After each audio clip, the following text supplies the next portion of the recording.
Welcome to the session, The Future According to Futurists. We are all in our own ways futurists. We all have our responsibility to think creatively, but also critically about future options.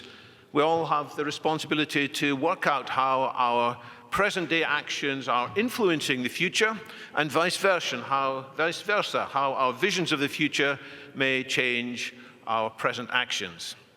But the speakers on this panel aren't just ordinary futurists, so to speak. They are people who have each given decades of study to this question of what are the most feasible futures, what are the most attractive futures, what are the methods we should use to answer these questions. And first, we'll be hearing from Erik Ferdinand Øverland, who has more than 30 years international experience in a variety of subjects, including, close to my own heart, software engineering, research, education, scenario-based strategic planning, political work, and business administration. He is now the president of the World Futures Studies Federation, which, if you don't know, is a UNESCO and UN consultative partner and global NGO with members in over 60 countries.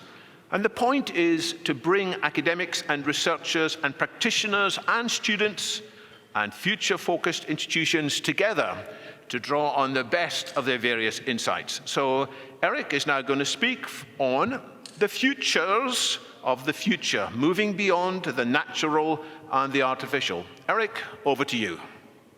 So I just want to say I'm very happy to be here. As the president of the World Future Study Federation, we have a very unique and quite a big network of futurists around the world. And unfortunately, I couldn't attend this conference in person, as we are also preparing for our own conference at the end of the month.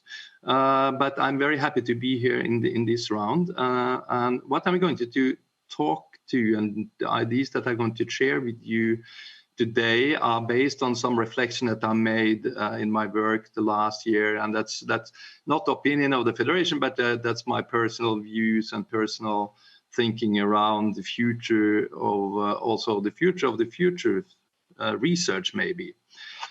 So my title is called The Futures of the Future, which was given to me, and moving beyond the natural and artificial. So I have raised some questions recently, and that's about all, as a whole, could futures research constructively play a role in the contemporary social political climate? And if you're talking about the future of futures research or futures studies, we also have to ask ourselves what we did 50 years ago. And for 50 years ago, the term sustainability emerged within the futures field for the first time.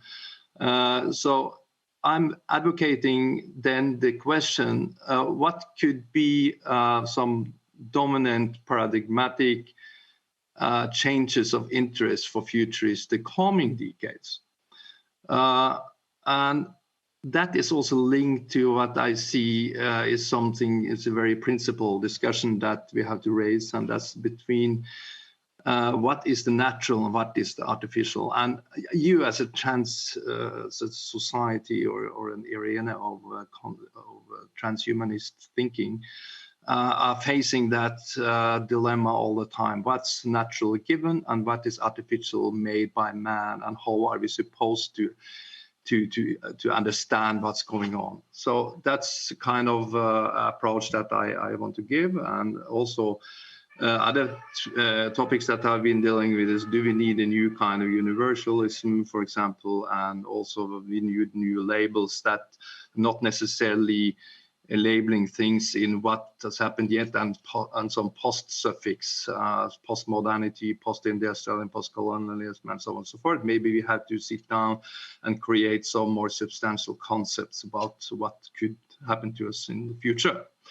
And one of the main things is, of course, what we may call constructed natures. And when that is said, we also have to look into what you are dealing with in your societies and your environments, and that's transhumanism and digitalization of body and soul. What does that, how that made an impact on our thinking? And when nature is constructed, is it then appropriate to talk about the nature that is given, clean, representing an equilibrium or an ecological harmony, as a kind of a reference point to all kind of artificialities and manipulation? I think that's a very, very interesting question to raise, because that's what is that natural reference point that we are referring to when we are talking about artificialities? The premises for my talk today is to answer no to the last question. The contemporary development, both technological and socio-cultural, may say that we have in the future some problems to keep up to consideration or the differentiation between what is natural and what is artificial. And two very typical concepts that shows that is the concept of Anthropocene and sustainability.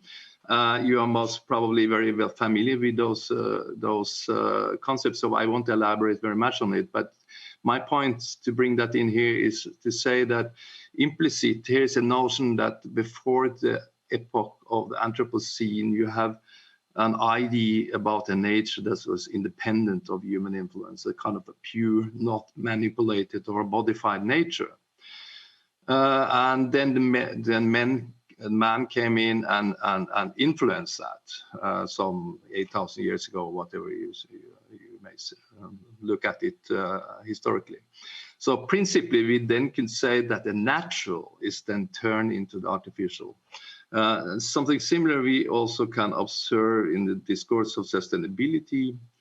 The term ecosystem as an ideal category, the term ecosystem refers to kind of original natural harmony toward which the human being is considered to potentially act like even the paradise. I mean, it's something that is pure and not modified and not well, let us fuck up with, so to say. So we really have to try to think those terms and those concepts in other different ways. So accordingly, the ecological shift and sustainable thinking is considered to be something opposite to nature, as something who wants to exploit the given nature in itself. Accordingly, the concept of a natural human, as you see, if you see what you are doing with your body is not natural. I mean, you are augmented it or you are changing it. It refers to a kind of abstract naturalism all the time in the argument. And if you see that, and for those concepts, the common denominator is that the critique and try to move beyond absolute distinction between man and nature. So what about the future? I mean, with this, we are familiar with these kind of arguments a long, long time now. But as futurists for the coming decades, maybe you have to rethink these concepts and labels quite distinctly. So as president of World Future Studies Federation, I've been looking into the history of the Federation and see that for approximately 50 years ago, in 1973, when everything started, and before that, there were a lot of scholars around the world who started to discuss a new paradigm of thinking around the world, thinking about how to deal with strategic political issue and so on and so forth. And then a lot of them were, people behind the establishment of the limited growth study and also the new ecological paradigm and the coming up concepts like Anthropocene at the later stage, but also sustainability. And that was very pioneer activities at that time. And they were really one of the earliest people in the world who started discussing these kind of things. So my question is then, that was more than 50 years ago. What about today? How are we supposed to what could be the candidate for our thinking the next 50 years or so. And then my candidate in that direction is to rethink what does it mean that we create new nature? Is it so if the nature as something originally given always already was a kind of constructed thing for us as human beings, then we have to rethink the relation between the two. And in that sense, I think that influence a lot of discussion we're going to have on the ethic side about what is possible and what is limitations of technology development and so forth. And for the emergence of transhumanism and posthumanism and similar, that means also that we have to open up a lot. We have to open up. And at least this, I think there's some sound in the background around somewhere. Okay. So how is the futures field supposed to respond to the phenomenon that we could call the new nature? I won't go very much into this, but I just want to raise, we only have a few minutes here, but I only raise the question that the futurists of the future, so to say, what could be the most, must have to ask the question, what could be the most influential change in the coming 5 decades? What could replace sustainability driven through by current urban development, transhumanism and similar as a baseline for identity and worldview in the today long-term futures? And that's, my dear friends, is not an easy task to do. But I think all of, and in particular, all the people in this round are trying to do that in one way or another. So in my case, I just want to elaborate on a couple of things that you are very familiar with, all this list of this new kind of technology. I want to elaborate on that. But that's, you know, if you talk about constructed nature, you can imagine a lot of different kind of things today, which is, you know, could be somehow sometimes breathtaking. So the challenge in 2021, as I see it, will 2050 or long-term future technology begin to leave us behind, or will we shake hands and then merge with technology? That's a quote I got from my good friend, Jeremy Glenn, which also addressing the same kind of question. So, and that more principally, that means that we have to criticize the abandonness of the man and nature distinction, like, you know, go back to Descartes and also the old philosophy of modernism and a more postmodern orientation. So we had to do both postmodernity and modernity thinking and try to merge them in one way or another. And that's also a quite challenging thing to do. If our ability to differentiate between what is natural and what is artificial is difficult, what do we do then? So then we have to talk about the nature as something given and as a reference point. And then we have to talk about nature, also the origin, quasi-nature, as something that we have created and development always already. And then I think the more principled discussion about prolonging of life and the changing of organs for modification of gene technology and so on and so forth is not subject for a principal discussion, but it's a more kind of a practical and a discussion about what works and what not works and what are the dangers and what are not the dangers in these technology developments. So we have to reframe the discussions about this kind of development. So just to make a long story very short, I'm very personally inspired by my reading of old German transcendental philosophy and in particular Immanuel Kant. So I won't elaborate very much on that, but the one thing that are in one way or another as a baseline for my thinking is that I mean he's turned the most fundamental ontological and epistemological question upside down, from the question about what unites subjects and object, man and its environment to the wondering and how a sustainable and continuous dichotomy between them over time is possible in general. And that's a very principled distinction, which I can elaborate at another stage. And following the following concept that I tried to develop on based on that thinking is a term that I called is universal perspectivism. So universal reflects the human need to construct an absolute reference point for its existence. Perspectivism also reflect the phenomenology of absolutism in one sense, aims at going beyond modernism and postmodernism. Constructivism is central term here, and also post-positivist approach and post orientation, if we should stay at those suffix.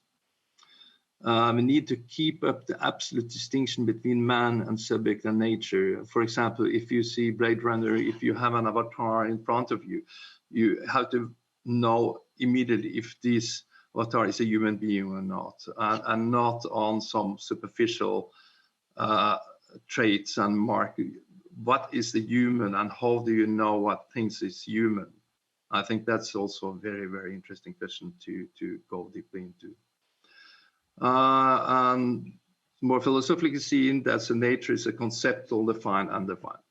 So I just want to finish. I on behalf of, well, based on this kind of thinking, I have constructed some points that I call the third manifest of futurism, which is the first manifest of futurism. Marinetti was at that time a facet one, and then you have a second one, Berardi, in 2009.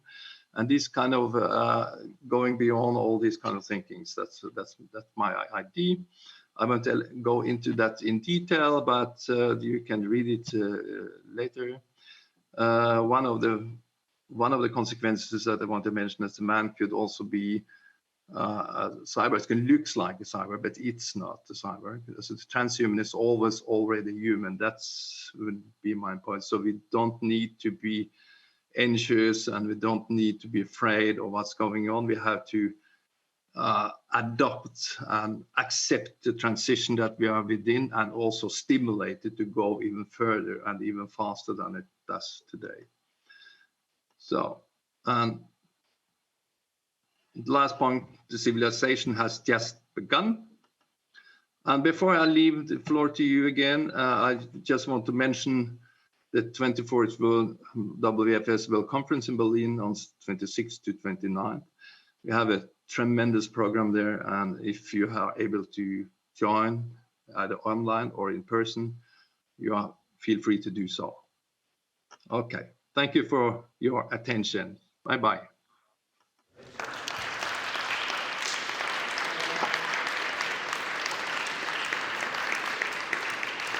I'm not sure if you could hear that, Eric, but there was a nice round of applause in the audience. Thanks so much for sharing with us your third manifesto of the future. What are the most pushback that you're getting from this? And do people accept your view that nature itself is somehow fluid and constructed, and that it's wrong to say that nature and artificial are somehow polarly opposite? What pushbacks are you getting?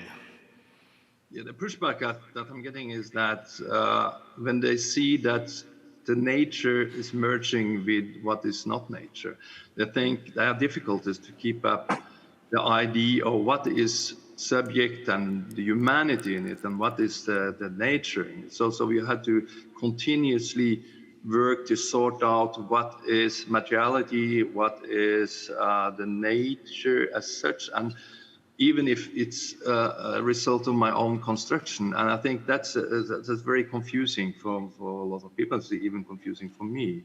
So that's the reason why I'm really trying to sit down and rethink the relation between the two. Because, I mean, you see a lot of science fiction movies that present humans of the future as robots, but they look like humans, but they are not humans in my sense.